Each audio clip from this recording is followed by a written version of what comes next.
Salut les amis, j'espère que vous allez bien, c'est Force Pingouin et c'est Divulgation et Vérité aujourd'hui et tout en vous remerciant bien sûr de nous regarder. Je fais une petite brève introduction pour vous dire que j'ai fait cette vidéo là à l'instant. Voilà, Gérard va, alors pour pas Gérard bien sûr, il va revenir probablement, c'est pas sûr encore, mais il va revenir au mois d'octobre. Alors, pour l'instant on sait pas quand, c'est juste pour vous prévenir que voilà. Pendant que voilà, là j'ai eu la sanction, pas de direct. Voilà, vous verrez pas Gérard, vous verrez que moi avec mes vidéos. Donc voilà, c'est juste pour ça. Introduction terminée. On va parler directement du sujet. On va pas perdre de temps. La zone 51 sur ce divulgation et vérité. On va vous expliquer qu'est-ce que c'est, comment ça se passe, pourquoi il y a eu cette zone qui a été créée, qu'est-ce qu'il y a autour et surtout qu'est-ce qu'ils font là-bas. Donc je vais vous expliquer tout ça vraiment en détail. Avec beaucoup aussi de analyses que j'ai fait et avec mes connaissances bien sûr que j'ai acquis tout au long de cette vie-là. Donc, pour vous dire concrètement, la zone 51, elle est située où? Elle est située au-dessus de Las Vegas, plus précisément à Groom Lake. Voilà, dans le comté de Nye et dans le comté de Lincoln, dans le Nevada. Groom Lake, qui se situe pas que dans le comté de Nye et le comté de Lincoln, mais aussi dans une super réserve qui s'appelle la NAFR.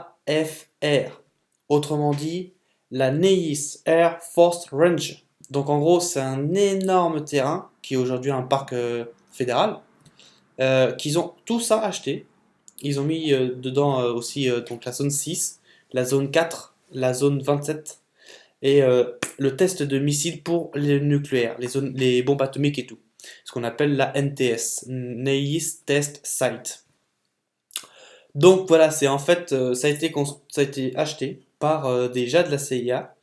Enfin, pas que de la CIA, c'est aussi de la Marine, de la US Air Force et aussi d'une personne qui était sur le programme Manhattan, programme atomique bien sûr.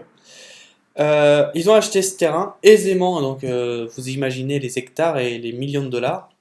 Et la zone 51 au début, parce qu'on est en 55, ça sert à des buts pour la guerre de Corée, la guerre du Vietnam, et après la guerre froide entre le bloc de l'Ouest et de l'Est. Donc autrement dit, c'est une base concrètement que pour les expériences. Donc bien sûr, Lockheed a mis son hangar, de là ils ont développé des avions, ce qu'on appelait aussi les Blackbird, ce qu'on appelle aussi les U-2, avions de reconnaissance, avions de bombardement, avions de tout genre. Fini, la guerre de Corée a été finie, ils ont rapatrié à l'aide d'avions militaires américains, ils ont rapatrié des MiG, donc autrement dit des avions soviétiques, qu'ils ont bien sûr testés pour voir leur efficacité, leur faiblesse, et tout ça mélangé, c'était pour avoir les performances sur les avions américains, donc pour rendre plus solides, plus performants les F-15, à l'époque c'était des F-13, aujourd'hui, c'est devenu des F-15. C'est le super avion de l'armée de l'air américaine, bien sûr, qui n'est plus encore mis à jour. Euh, Ils ont tout, voilà, tout expérimenté, tout, jusqu'au jour où, bien sûr, il y a eu une autre affaire qui s'appelle Roswell. J'en parlerai après. Je vais détailler tout ça, bien sûr, juste après. Je voudrais finir, bien sûr, sur la biographie de la zone 51. Il n'y a pas vraiment que Lockheed qui a fait des expériences, tu as aussi Martin, Boeing aussi a fait des expériences. Bien sûr, la zone 51 au début, elle a été construite sur la surface. Aujourd'hui, elle a été construite non pas que sur la surface, mais principalement dans le sol. Étant une région montagneuse, vous imaginerez très bien qu'il y a beaucoup de cavernes. Donc, on en compte à l'heure d'aujourd'hui 15 sous-sols. Donc, c'est-à-dire qu'à partir de la zone 51, vous avez 15 sous-sols sous différents réseaux, ou étendus et tout. Voilà, parce que c'est vraiment une ville sous terre le truc, si vous voyez ce que je veux dire. Où il y a des milliers et des milliers de personnes, 25 hangars dans la terre, bien sûr, avec en gros comme personnel, c'est approprié le militaire et le civil, ce qui est relativement comparable au Pentagone, bien sûr. Euh, donc, Je vais vous dire, d'ailleurs en même temps, petit passage, j'ai publié une vidéo d'un monsieur très très vieux, qui est maintenant sûrement mort, je pense, qui a raconté justement quand il était dans la zone 51, qu'est-ce qu'il avait eu, reçu, qu'est-ce qu'il avait fait par rapport à Roswell, etc. C'est déjà publié. Je vais vous lister maintenant tous les programmes, vraiment tout, qui ont été faits en zone 51, à Groom Lake, bien sûr. Donc, il y a le programme Senior, donc comme je vous l'avais dit, c'est le test du Lockheed, seulement avion espion. On n'est pas encore sur de la reconnaissance, on n'est que sur de l'avion espion. Donc c'est le fameux U2 que vous connaissez certainement, hein, le avion U2 à 2 réacteurs comme ceci. Ensuite, vous avez le Oxcart, ou on appelle le A12, le SR-71, etc., etc.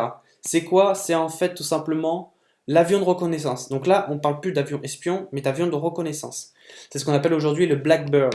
Donc, c'est-à-dire, c'est quoi un Blackbird? C'est un avion de type très très faucon, en visuel bien sûr, qui va à Mach 3. Donc là, on parle de plus de 3000 km à l'heure. En haute altitude, donc là, on parle de la haute, donc plus de 20 km d'altitude. Voilà, donc c'est quasiment la stratosphère. Donc voilà, ça, c'est des tests qui ont été faits. Je rappelle au passage que dans la stratosphère, n'ayant pas beaucoup d'oxygène, il a fallu expérimenter et concevoir des combinaisons exprès, parce que si vous n'auriez pas de combinaison dans la stratosphère, votre sang bouillerait et vous exploserez en un rien de temps. C'est pourquoi ils mettent des combinaisons exprès afin que le sang circule normalement et que les vies soient encore sauvées. Autre programme, Avdrill, Ferry MiG. Là, c'est le test, comme je vous l'avais dit, des MiG après la guerre de Corée. Donc, ils reprennent les MiG des avions soviétiques pour justement trouver leur point de faiblesse et performoriser, je ne sais pas si ça se dit, les avions américains.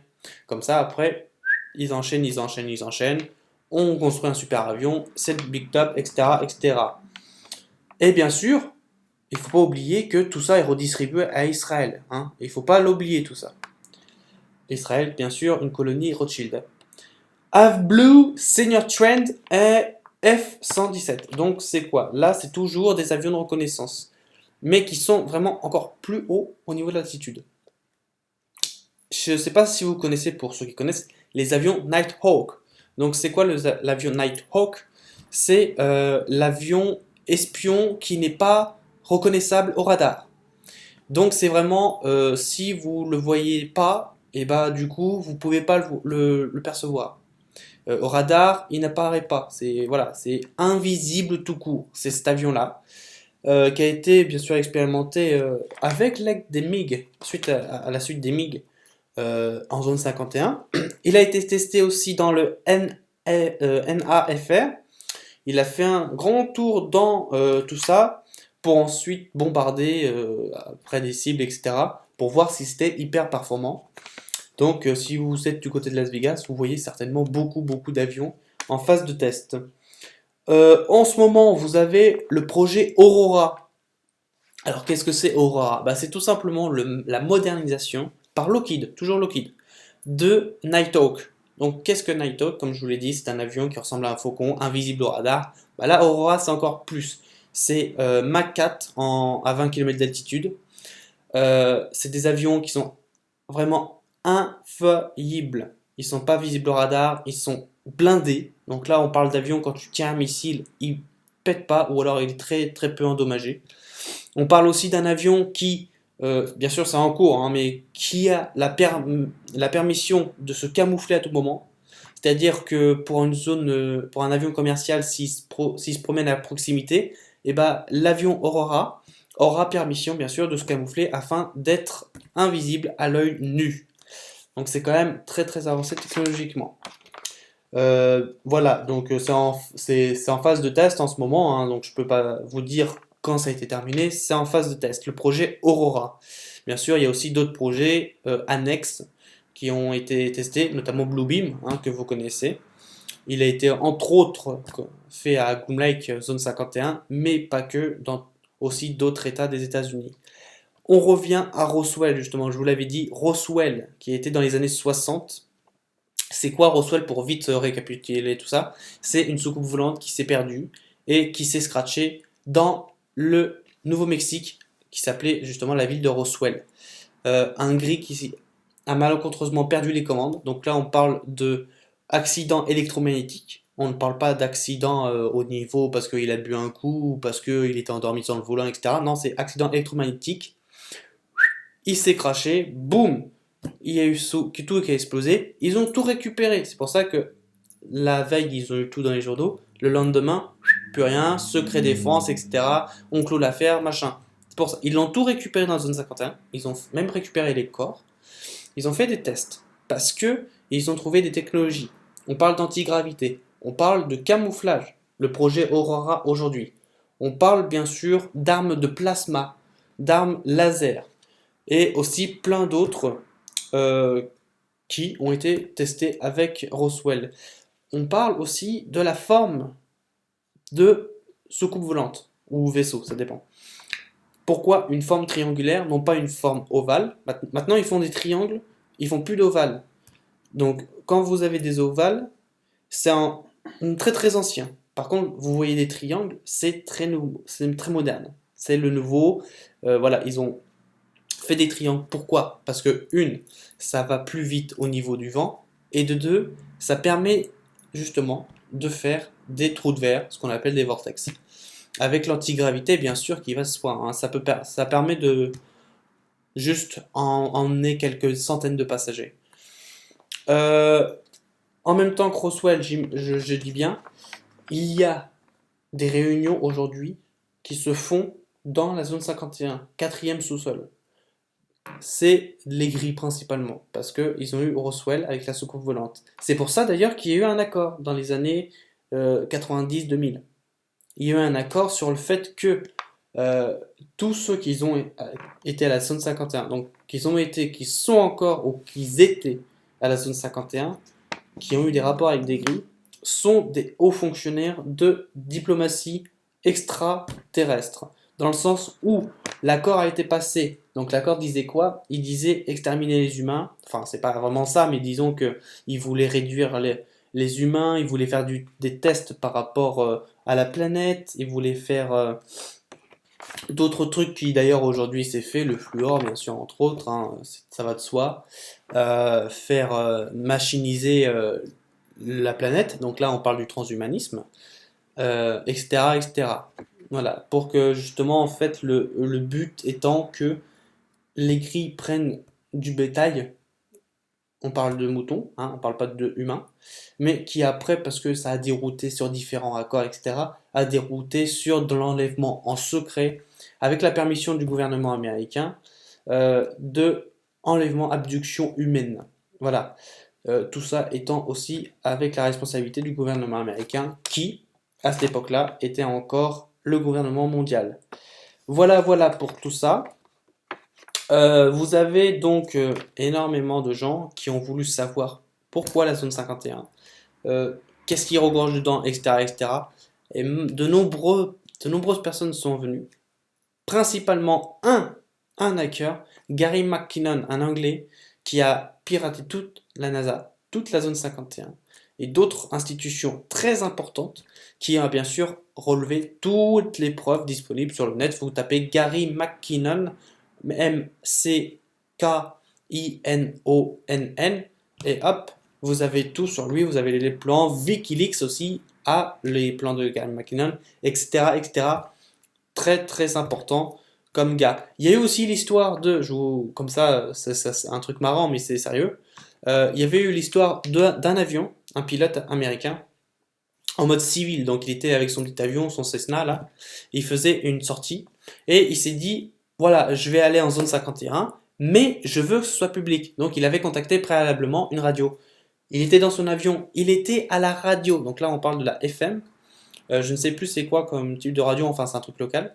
Et du coup, il avait fait exprès d'être en panne, donc il avait exprès d'atteindre un moteur pour s'atterrir sur la zone 51, ce qui a été très fort. Chose faite, il a atterri sur la zone 51. Bien sûr, il est évident qu'il s'est fait interpeller. On n'a même pas aujourd'hui la suite des nouvelles de savoir s'il a été libéré, s'il a eu des examens, des interrogations, ou s'il a été mort, etc., etc. On n'a pas la suite. En tout cas, il est possible, mais alors très très difficilement, d'accéder à la zone 51 par voie aérienne. Vous pouvez avoir en plus l'audio sur YouTube, hein, vous tapez avion civil zone 51 radio sur YouTube, vous avez tous les audios, il n'y a pas de problème pour ça. Pour vous dire que je vous ai parlé à un moment de la Lune, parce que la Lune c'est très important, en 69, tu te rends pas compte, il faut avancer au niveau de la guerre froide. Donc qu'est-ce qu'il y a eu? Dans la zone 51, ils ont fait des tests de la Jeep lunaire pour savoir comment elle fonctionne, comment elle réagit aux différentes conditions, à quelle vitesse elle roule, à quelle vitesse, etc., etc. Il y avait plein de paramètres qu'ils ont testés là-bas en zone 51, pas que. Et du coup, ils avaient tourné des films, fait des montages et tout. Ça, on parle sérieusement là. Ils avaient fait des montages dans un cadre lunaire. Et puis, bah, ils ont tout simplement fait ça. Apollo, la veille, donc là on parle de la même année 69, la veille du décollage, rencontrait énormément de problèmes, que des explosions, il y avait trop de perforations au niveau des joints, etc. etc. Qu'est-ce qu'ils ont fait? Ils ont pris la zone 51, on fait un film, hop, c'est parti, basta, c'est fait.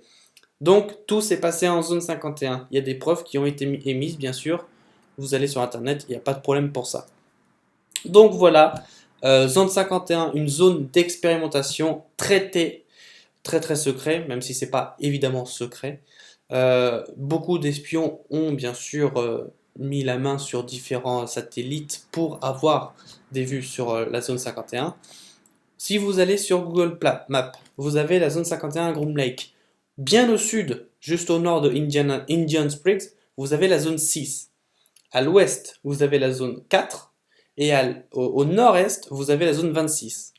Pourquoi je vous dis ça? Parce que dans les différentes zones se trouvent encore d'autres choses, pas que des expérimentations aériennes, mais des expérimentations technologiques, aussi des laboratoires épidémiques pour savoir les maladies, etc. Enfin, énormément de trucs, voilà. Donc, faites gaffe si vous êtes là-bas, de ne pas aller trop loin avec votre avion au 4x4. Et en même temps, ça permet de vous dire à quel point les zones là-bas sont dits secrets auprès de l'État, parce que même le ministre de l'armée ne connaît pas ça. Voilà. Donc c'est tout ce que je peux vous dire sur la zone 51. Ça m'a fait très plaisir de vous faire cette vidéo. Juste en même temps, pour faire la fin, n'oubliez pas que j'ai un ami qui m'a, quand j'ai été bien sûr interviewé, qui va mettre la vidéo, donc Franck Katem en l'occurrence, de Ganymede TV, il va bientôt mettre la vidéo. On parle sur les coups du 25-26 août. Je vous en tiendrai au courant, bien sûr. Il m'a donné un livre excellent, franchement excellent. Il parle de toute la philosophie qu'on a, donc en gros, Dieu c'est pas Dieu, c'est bien sûr une infiniment création, entre guillemets. Le Big Bang n'a jamais existé, l'univers est fractal, bien sûr il dit pas qu'il est fractal, mais il dit que c'est pas possible qu'il soit rectangle, ovale, ou dans toutes les autres directions, mais il le fait comprendre qu'il est fractal, etc., etc. Enfin, il dit tout ça dans un livre, je vous mettrai ça dans un Facebook Live, bien sûr. Soyez connectés sur Facebook. Sur ce les amis, merci à vous d'avoir regardé cette vidéo. Merci de me suivre sur France Pingouin. N'hésitez pas à mettre un pouce bleu sur la vidéo juste en bas. N'hésitez pas à mettre des commentaires, vos questions dans les commentaires. J'y répondrai avec grand plaisir. Et on se dit à la prochaine pour un nouveau Divulgation et Vérité. Salut, bye bye. Ne partez pas. Encore une petite annonce avant de quitter la vidéo.